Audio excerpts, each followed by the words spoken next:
Bonjour à tous. Donc aujourd'hui, je souhaitais donc vous parler d'une chose que j'ai pu d'autant mieux percevoir de par les écrits. Il s'avère que, comme vous le savez, pour ceux qui suivent la chaîne, je suis en train de faire un livre sur ce monsieur.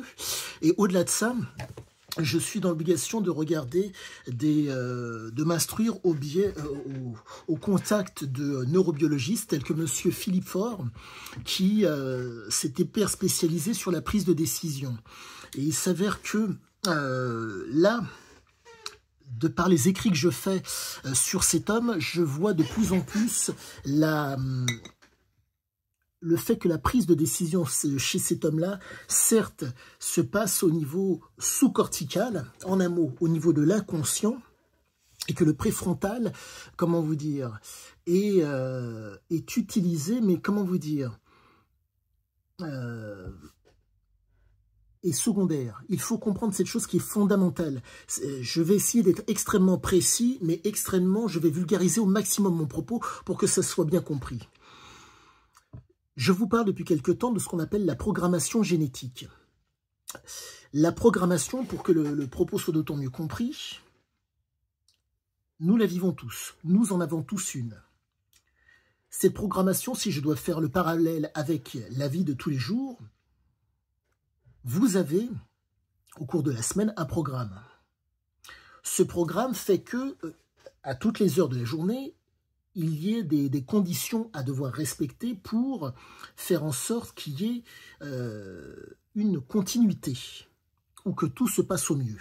Donc, le programme de la semaine, suivi, pardonnez-moi, de conditions à respecter pour faire en sorte qu'il y ait une continuité. Donc ces conditions à respecter font qu'il y a un renforcement, car vous avez respecté les différentes étapes.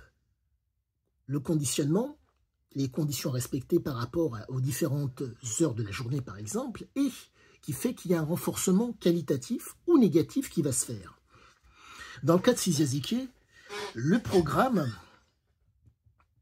La programmation génétique de cet homme faisait en sorte que, entre la fameuse récompense, le plaisir en lui-même, et la stimulation due à l'action, c'était la stimulation due à l'action qui faisait qu'il y avait, si je puis dire, plaisir. En un mot, dur, pénible, dangereux, il se dirigeait vers ce type de situation. Mais ce n'est dur, pénible et dangereux que parce qu'il se le représente tel quel. Certes, vous avez, pour faire simple, vous avez une vie citadine. Les dangers ne sont pas, vous êtes en mesure, parce que vous connaissez l'endroit, de savoir où il y a un éventuel danger. Lui, parce qu'il y a un doute, une ignorance ou une croyance, il est susceptible d'y aller. Parce que c'est susceptible d'être dur, pénible et dangereux. Il faut que cet homme soit stimulé par quelque chose, je dirais, d'hasardeux au demeurant. Je reprends la phrase que j'apprécie du général de Gaulle. Il n'y a de grandiose que dans ce que l'on ne connaît pas. Le fait de ne pas savoir, d'imaginer un risque, une pénibilité, une dangerosité ou une difficulté, fait qu'il aiguillait son comportement vers cet endroit. Mais la condition sine qua non pour cet homme-là, c'est être exploiteur, en un mot, acteur dans la situation. Et cette propension à être un exploiteur quand il y a difficulté, dangerosité, ou que c'est dur, est le fait de sa programmation génétique. Programmation génétique. Réminiscence mammalienne, impression de déjà-vu, qui est commune à nombre de gens, car nos ancêtres nous ont légué leur patrimoine génétique. Et donc, au fur et à mesure du temps qui passe, génétiquement, nous sommes stimulés par certaines choses, situations, si vous préférez. Nous sommes insensibles ou nous nous abstenons. Abstention, stimulation, ou nous ne sommes pas sensibles. Trois choses. À la suite de ça, le père et la mère se rencontrent. Donc, les gènes sont transmises. Mais par contre, les prédispositions, les gènes en conscience vont être transmises et vont pouvoir, comment dire, les prédispositions vont être transmises aussi. Mais les prédispositions qui sont transmises ne sont pas forcées de s'exprimer. Pour qu'elles puissent s'exprimer, il faut un environnement et un comportement. Soit dans la cellule familiale du père et de la mère, soit de l'environnement qui va faire en sorte qu'il va y avoir stimulation. Cet homme a été stimulé de façon constante par l'extérieur. Les événements du Maroc, le père arme à la main, qui défend la famille en tirant par la fenêtre. Le drapeau français planté donc, pardonnez-moi, à la porte-fenêtre. Représentation de virilité que le gamin a vue. Autre élément, généralement, compte tenu du fait que cette stimulation fait qu'il lui faut quelque chose de nouveau pour être stimulé, car si ce n'est pas nouveau, si ce n'est pas d'autant plus intense, il y a une habitude. Cet homme a besoin de tout, comme il y a un sevrage. En un mot, il faut d'autant plus de choses pour que ça amène du plaisir. Mais une intensité dans un secteur d'activité qu'il connaît déjà ne le stimule plus. Cet homme est dans la sensibilité, donc dans l'inconscient. Il faut changer à chaque fois de choses pour pouvoir être stimulé. Manger, boire, avoir une libido, c'est bien.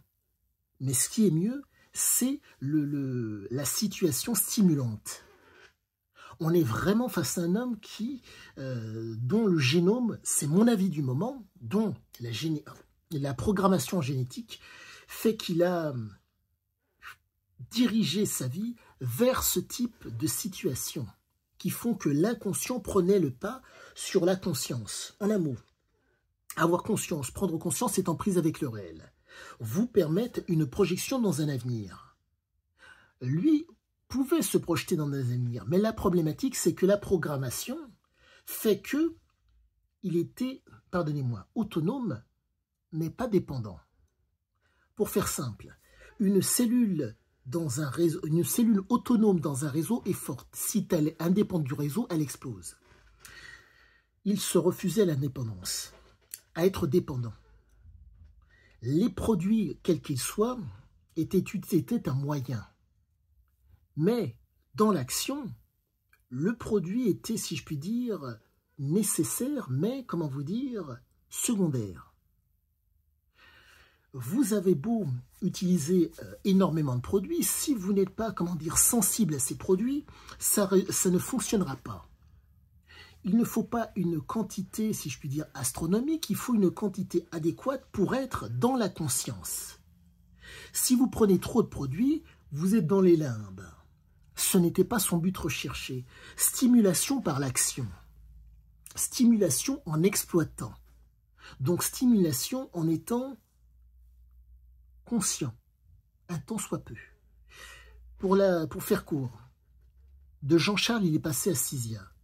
Jean-Charles, c'était son vrai nom. Cisia, c'était le nom de son père. Son père, valable, a été en mesure de défendre la famille et donc de faire face, de ne pas subir. Reproduction d'un certain schéma, de ne pas vouloir subir et, d'une certaine façon, de ne pas vouloir abandonner. Mais la problématique, c'est que la programmation génétique était telle, c'est mon avis du moment, qu'à un moment donné, il y a saturation. Puisqu'il ne veut pas être dépendant, en un mot, devenir un notable si vous préférez. Il cherchait constamment ces situations porteuses d'adrénaline, de noradrénaline, de stimulation. Il ne pouvait en être autrement, il ne pouvait y déroger car le corps était la programmation génétique. Pour faire simple, pour que ça soit d'autant plus visible, vous prenez un métronome, vous pouvez l'arrêter à un moment donné, mais si la programmation génétique est, si je puis dire, trop prégnante, il continuera. Entre la bonne, si je puis dire, pardonnez-moi, entre la situation qui nécessite d'avoir conscience, de prendre conscience et d'être en prise avec le réel, et, si je puis dire, le déni de réalité qui fait qu'entre la prise de conscience et le réel, la personne préfère le déni. Eh bien, ces gens ne peuvent pas déroger à leur gène, qui les force malheureusement à être dans, comment dire, à se projeter par rapport à un déni, à se projeter par rapport à une approche manipulatoire, mensongère et erronée. Voilà ce qu'il en est. À tous, je pense vous avoir donné le plus gros de mon explication du moment. Mais quoi qu'il en soit, si la moindre question vous vient, n'hésitez pas. Sur ce, à bientôt à tous.